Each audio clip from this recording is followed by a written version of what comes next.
भगवतो रेतो सम्मा सम्बुद्धस्से नमो तस्से भगवतो रेतो सम्मा सम्बुद्धस्से नमो तस्से भगवतो रेतो सम्मा सम्बुद्धस्से अरंग सम्मा सम्बुद्धो भगवा बुद्धं भगवन्तं अभिवादेमि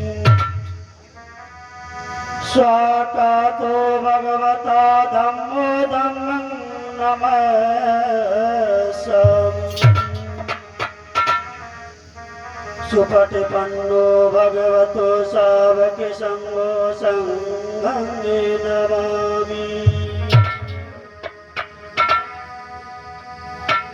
सब पापस्य करणं कुशलस्य उपसम्पदा सचित् पर्योदीपनं एतानि बुद्धानि शासनम्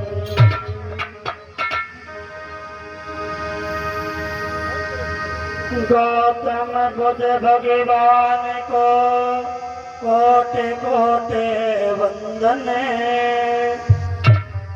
शरण में मैं आपड़ कारक मैत्री नंदन तो नांगलों की पावन जगह जा मिलता भारती देश यूपी चोरी नंदन ने तुरा सभी को दे। जब मैं 2018 में नागपुर ट्रेनिंग के लिए गया तो मैं यूपी से भी बाहर नहीं निकला तो मैं सोच रहा था यूपी बहुत बड़ी है। और जब यूपी से बाहर गया नागपुर में लगभग 22 राज्यों के जब लड़का लड़कियां मिले जब प्रेम हुआ है एक ही क्लास में पढ़ने के लिए गए हैं तब ये लगा कि भारत देश तो बहुत छोटा देश कहने लगा। खाके का पुतला बना खाकी दामन गिरे और खाक में मिल जाएगी ये खाके की तस्वीर। बोले भगवान बुद्ध की माँ माया माँ मैया की। तो मेरे बंधुओं अभी आप लोग गीतों के माध्यम से बहुत ही अच्छी अच्छी बातों को सुन रहे थे और थोड़ा सा आगे भगवान बुद्ध आज आपकी नगरी में कैसे बुद्ध बनेंगे। वो लोग कितने धन्य हैं जब भगवान बुद्ध को धम्म देशना दिया करते हो और लोग बैठ करके सुनते हो। लेकिन भगवान कहते हैं पास उससे आप भी कम नहीं है, आप भी बहुत ही धन्य हैं पवित्र हैं जो कि आज 2600 वर्ष पहले की बात है। आज हम इस ग्राम भरसेन में थोड़ा सा अगर बुद्धि की सुन रहा हूं इतिहास को लोगों दबा दिया गया था मिटा दिया गया था लेकिन थोड़ा सा अगर भगवान कह के गए सत्य में जयते जो रुपए के नीचे लिखा होता है भारत की राष्ट्रीय मुद्रा पर लेकिन हम लोग सुख की नींद में सो रहे हैं और ये राष्ट्रीय चिन्ह को मिटाने वाले लोग लगे हुए हैं। तो मेरे दोस्तों मेरी माता बहनों अपनी विरासत को बचाने के लिए हमें कुछ न कुछ करना पड़ेगा। सम्राट अशोक ने अशोक लाठी नोट पर क्यों दी। आज का कोई राजा महाराजा बनता है तो तुरंत अपनी फोटो दे देता है चाहे राशन कार्ड हो चाहे कोई चीज।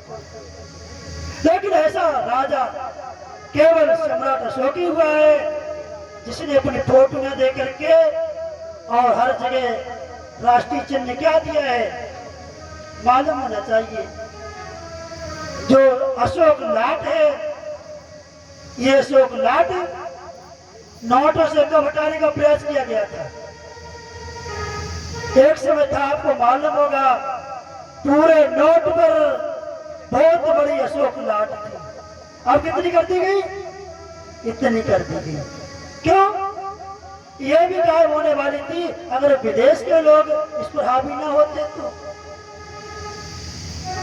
1995 में माननीय अटल बिहारी वाजपेयी जी प्रधानमंत्री जी थे और 96 में इस लाट को कम किया गया है, क्योंकि सभी देशों को ऐसा नहीं होता मनमानी हमें हटा देंगे, फिर तब भी नहीं रखेंगे। बिल्कुल हटा रहे थे और हमें तो पता ही नहीं था। अभी लगभग पूछे लोगों से, अभी बहुत लोग पता ही नहीं है ये है क्या। इसलिए आप भी जाग जाओ। तो अगर भगवान बुद्ध कहते हैं ठीक से न छाए गए छप्पर में वर्षा का पानी प्रवेश कर जाता है। अगर आपने अभी ठीक से छप्पर को नहीं छाया और समय आने पानी बरसेगा और उसमें खरपतवार कम है तो पानी टपकेगा, और जब टपकेगा और आप जब वहां सोएंगे तो सुख की नींद नहीं आती। उसी प्रकार से भगवान कहते हैं वैसे ही ये ध्यान भावना है। ध्यान भावना से रहित चित्त में राग समा जाता है। हम यह कथा सुनती और कथा सुनने पर भी आप अगर काम भावना पढ़ रही है तो आप कथा नहीं सुन रही हैं, तो केवल टाइम पास है। देखे चले शास्त्री जी कैसे हैं, ढोलक चिमटा वाले कैसे हैं, क्या कलाकारी दिखाते हैं, तरह तरह के से होता है। बताएंगे आगे चल के अभी कथा में कि भगवान बुद्ध ने कथा सुनने वालों के लोग कितने प्रकार के बताए।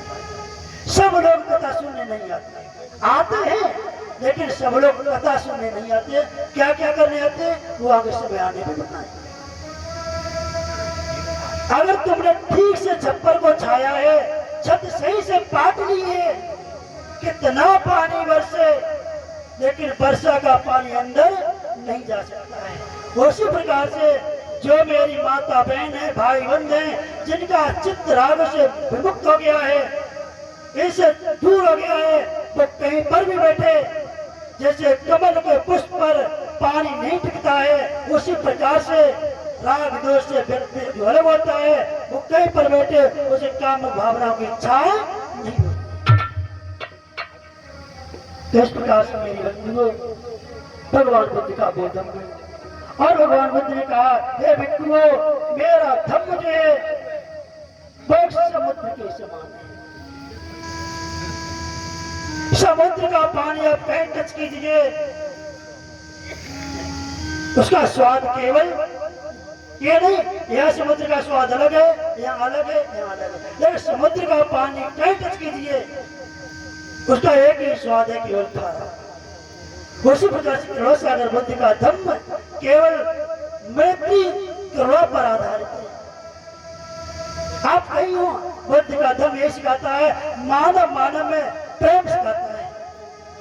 चाहे दुनिया में कई मानव हो, सबसे प्रेम से रहना सीखो। लेकिन इस भारत देश में इतने धर्म संप्रदाय बना दिए हैं, इतनी कुरीतियां बना दी हैं, आडंबर बना दिए कि भाई भाई घर में नहीं बन पा रहा, वो किसी को मार रहा, वो किसी को मार रहा। तो हम संगठित कैसे रह पाएंगे? संगठित रहने के लिए हमें शिक्षा की आवश्यकता है। आज मेरी बंधुओं, शास्त्र भगवान बुद्ध की जो पावन गाथा है, और भगवान बुद्ध ने यही कहा है कि हे भिक्षुओं, तुम्हें नगर में भ्रमण करना है तो आपको ऐसे भ्रमण करना है जैसे एक भमरा फूल पर बैठता है। एक भमरा फूल पर बैठता है और फूल से उसकी गंध लेता है, रस लेता है, लेकिन फूल पर आंच नहीं आने देता है। खूब भमरा देखा होगा, फूल पर अपना रस लेकर के तृप्त हो जाता है, संतुष्ट हो जाता है, लेकिन फूल का कुछ नहीं बिगाड़ता है। उसी प्रकार एक भिक्षु को गांव में ऐसे भ्रमण करना चाहिए, गांव के लोगों को कोई कष्ट ना हो। अब तुम किसी घर बैठ गए, उसके घर पे दूध नहीं हो रहा है और तुम परेशान कर रहे हो, नहीं मुझे तो दूध ही वाली चाय चाहिए, तो नहीं। भगवान बुद्ध ने कहा नहीं, जो मौका पर प्राप्त है वही पर्याप्त है। जो वो सेवा करता है वो सब धर्म प्यास सिखाता है, स्वाद के लिए जीवन नहीं जी। तो मेरे बंधुओं, ऐसा भगवान बुद्ध ने ये कहा है, तो हमें उन्हीं के तहत ये जीवन जीने का जो मौका मिला है, तो हम इसको व्यर्थ में ना गमाएं, क्योंकि ये जन्म जो है बंधुओं ऐसे नहीं मिला है। मेरे बहुत कुशल पुण्य कर्म है जो ये मुझे मानव तन मिला है। मानव तन के लिए लोग क्या करते हैं, मानव होने के बाद में भी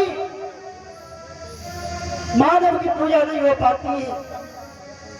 अगर वो व्यक्ति पागल है, इंसान है, अगर उसके अंदर इंसानियत नहीं है तो उसकी कोई पूजा करने वाला नहीं है। जैसे चीनी से उसकी मिठास ले ली जाए तो उसे चीनी नहीं कहेंगे, मिर्च से उसका कड़वापन निकल जाए तो उसे मिर्च नहीं कहेंगे। इंसान के अंदर अगर इंसानियत निकल गई तो इंसान किसी काम का नहीं है। मानव तो है लेकिन मानवीय गुण नहीं है तो मानव किसी काम का नहीं है। पागल है, उसका भी अंग शरीर सब कुछ है, हष्टपुष्ट है, लेकिन उसके अंदर बुद्धि नहीं है, ज्ञान नहीं, तो उसे कोई नमन नहीं करेगा। तो इसलिए आपको जो ये जन्म मिला है तो आप प्रकृति से कहो मैंने कितने पुण्य कुशल कर्म किए जो आज ये मुझे जन्म मिला है। तो इसलिए मेरे बंधुओं, अगर बुद्ध कहते हैं जिसका जैसा चरित्र होता है उसका वैसा ही व्यक्ति होता है।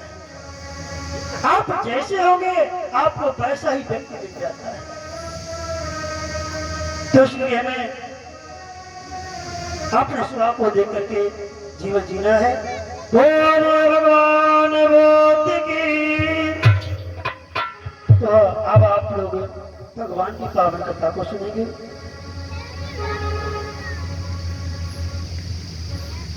तो कथा तो बहुत ही पीछे छोड़